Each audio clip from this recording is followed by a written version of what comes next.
Hello, I'm Philip Stoten. I'm on the Scoop studio at SMT Nuremberg, and I'm joined by David Bergman. Thanks for stopping by. Always a pleasure to chat. We're used to talking SMT AI or Apex. Tell me a bit about the activities that IPC are currently doing in Europe. So we've had a great week here, and Phil, it's good to see you again. Always nice to chat with you.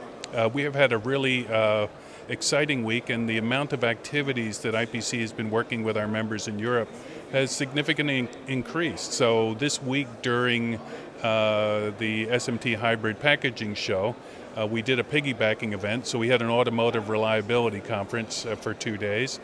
We had a cooperation with the Masago group so that we did some cross-marketing, worked out very successful, had a good group in that. We had a meeting for IPC certification training centers, and so go over some of the programs and questions and answers, so a full day on that. We have 2 or 3 days of standards meetings going on with various IPC committees where the lead of those standards committees are European based. So particularly Europe tends to take the leadership in the automotive area, so we have an automotive addendum to our printed circuit board specification. We have an automotive addendum for our assembly standards 610 and 001, all European led, and so of course it made sense to be able to get the local participation so you can do some face-to-face meetings, and so that's going on this week.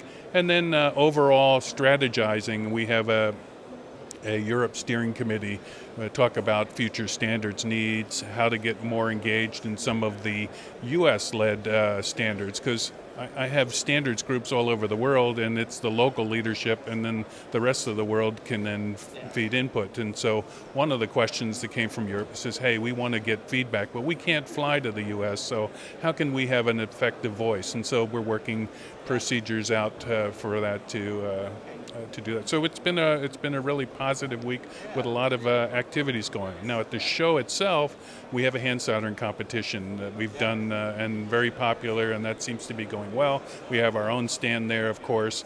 And then on the show floor, we have our second CFX showcase, the Connected Factory Exchange. We have 52 machines that are participating, so it's about 30% larger from Apex. So it's nice to see the growth in the interest, even while we're still trying to complete the standard. Our goal is my target for releasing the version 1.0 of CFX is September.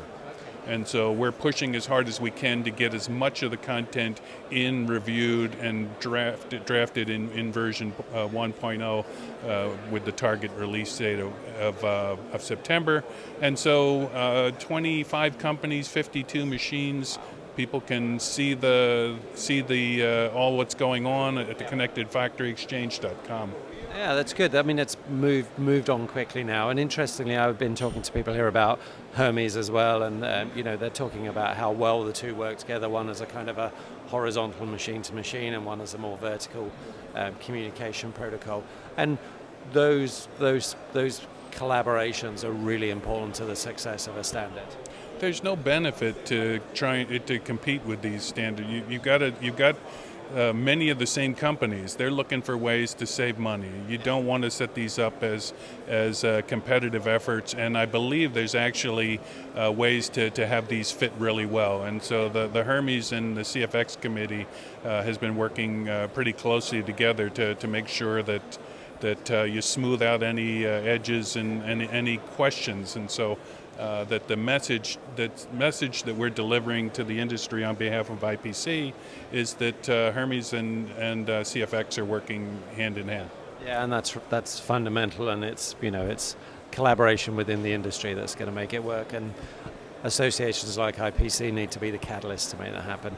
David, thanks for stopping by. Always a pleasure to chat, and enjoy the rest of the week. Thank you. Thanks, Phil.